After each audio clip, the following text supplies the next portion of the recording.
Hey everybody, Chris here from the Off-Grid Skoolie. So I've had my solar system hooked up and going for about 6 months now. So I wanted to give you an update on how it's going, some updates with the system, anything that I've learned throughout this process. Overall, the one thing I can say about the system that I have set up in this bus is there has only been one time that I had to concern myself with power, and that had something to do with the electric hot water heater. Just to give you a little bit of context, I did end up going with a 7-gallon Bosch hot water heater that's electric. Ended up not going the propane route. Again, we'll get to that later. That is one of the things that I might have changed about the bus, but it's there now, and that's what I'm going to be using. But what happened was I used the hot water heater the night before to shower. Woke up the next day expecting it to be sunny. It was not sunny. Then I was filming for my other YouTube channel, Tiny Home Tours, and the spot where I parked was underneath trees. So I only got solar for 2 or 3 hours out of the day. And even with that, there was still limbs over top of my solar panels. So the system did go all the way down. The BMS, the battery monitoring system, did turn the batteries off. I had to move the bus back a little bit, and from that point on, the system was completely fine. It was just one of those situations where I used a lot of power when it was dark. The hot water heater runs off 1200 watts. That brought the batteries down a decent amount.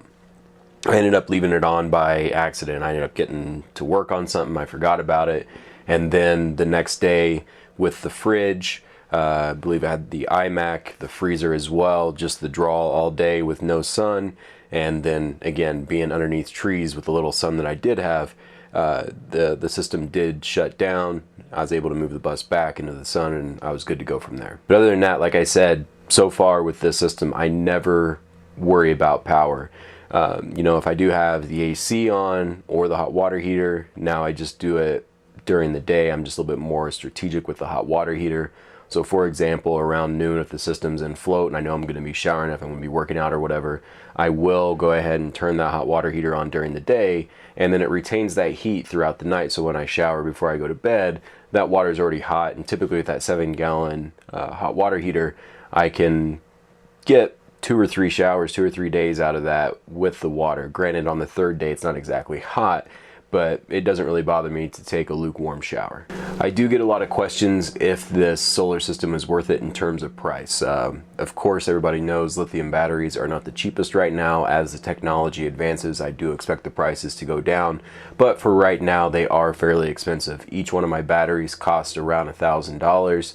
Along with my inverter and solar panels, I have about $15,000 into the kit that I have in the bus. A lot of people go into the math behind it. The way I'm gonna do it is the batteries have a 10-year warranty. If and when they do last the 10 years, you can look at it as the average utility bill per household in the United States is $110. With that $110, if you end up evening out that $15,000 that I have into the system, that is gonna be 136 months, which is 11.3 years. So if I am being charged the average household cost for my electricity that comes from the sun, then after the 10-year warranty, I will essentially be paying $1,250 for my system. So what that means overall is, say the batteries last an equal of 10 years. From when I started using them, when I purchased them, 10 years, the batteries all die. I'll essentially be underwater $1,250 versus what I would have paid if I was on the grid, if I was living in a house. So the way I'm looking at it is, being able to be out here in Montana, wherever I'm at, and have the power, I'm more than happy to pay that $1,250. And that's if the batteries do shut off exactly at 10 years. If they end up going 12 years, then the solar system actually pays for itself. So with my particular system, I have 1,700 watts of solar on the roof. I might add more to that. We'll get to that in a little bit. 900 amp hours of battery. I ended up purchasing 10 batteries total, but Aaron from Broccoli Bus, he helped me install the system. He felt more comfortable doing 3 banks of 3 instead of doing 3, 3, and 4. So ended up going with 900 amp hours of battery. I have a Victron 3000 watt inverter and 2 Victron charge controllers. And like I said, the system's been working great. I haven't had any issues. Knock on wood, of course. But yeah, this setup has been more than enough for me. Now, in terms of the draw that I have on the system, typically the highest draw that I have is around 300 watts. That's when I'm using the iMac. I have a chest freezer underneath me right here, and then I have a residential fridge as well. There are some smaller appliances that do draw consistently, like, for example, I have a PepWave system for my cell phone booster, but that's a lot smaller. The fridge, the residential fridge, the Maytag fridge, it is Energy Star, but it does draw the most power. So for example, right now the fridge isn't on, and I think I'm drawing probably 90 watts right now with the iMac and freezer and everything else on. Once that fridge does kick on, then I'll see something closer to 250, 300, but the system's more than capable of taking care of that. Around 9 a.m. this morning, I was bringing in 300 watts. The system was drawing around 290. The actual inverter itself had some power taken out as well, so I was about even at 9 a.m. Now it is 10 a.m. and my batteries are back at 100%. Also, in terms of large draws, like I mentioned before, the hot water heater is a large draw, but that's only on, you know, if I'm showering that night, I can kick it on for 10-15 minutes during the day and it will retain that heat. If I do have, you know, if I'm in float, if the system's completely full, I'll go ahead and leave that hot water heater on until it's completely hot, and then, like I said, that water will last me 2 or 3 days after. We recently got the AC installed. That draws anywhere from 500 to 1200 watts, depending on, you know, obviously how hot it is outside. I only have one head unit. It's a different conversation, but I do kind of regret not getting a double head unit.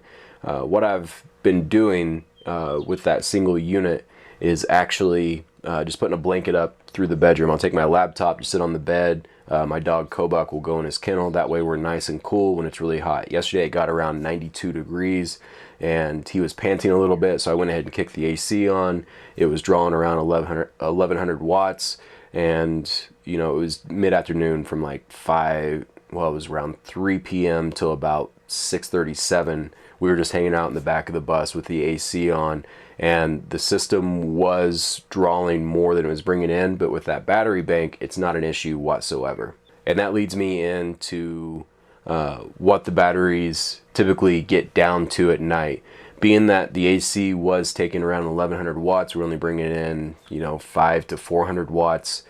With the angle of the sun, it was a little cloudy. This morning the batteries were, I think they were around 72-75%, because it had the draw from the AC. Then I was on the iMac last night browsing and getting some work done, and the fridge was kicking on and off throughout the night as well.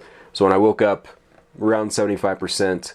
Right now the batteries are reading 100% right now. It's around 13.4 volts with the battery bank at the moment at 10 a.m. here in Montana. And as I record this video, it is August 1st.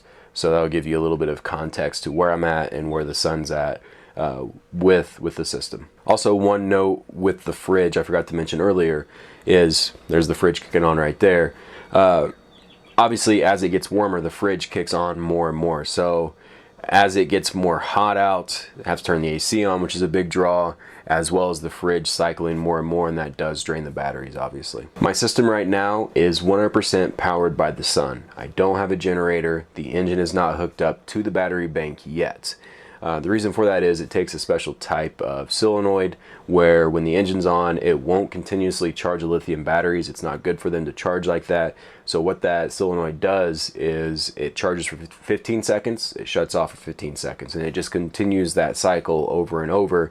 I'm still debating on possibly getting a propane generator or a diesel generator, but right now what I might do is get the actual engine hooked up. So if the batteries do get low, if it's super hot out and we have to kick the AC on and it's a cloudy day, you know, if we're in that situation, I can just kick the engine battery on and that will power the system. I'm still trying to figure out what I'm going to do with that.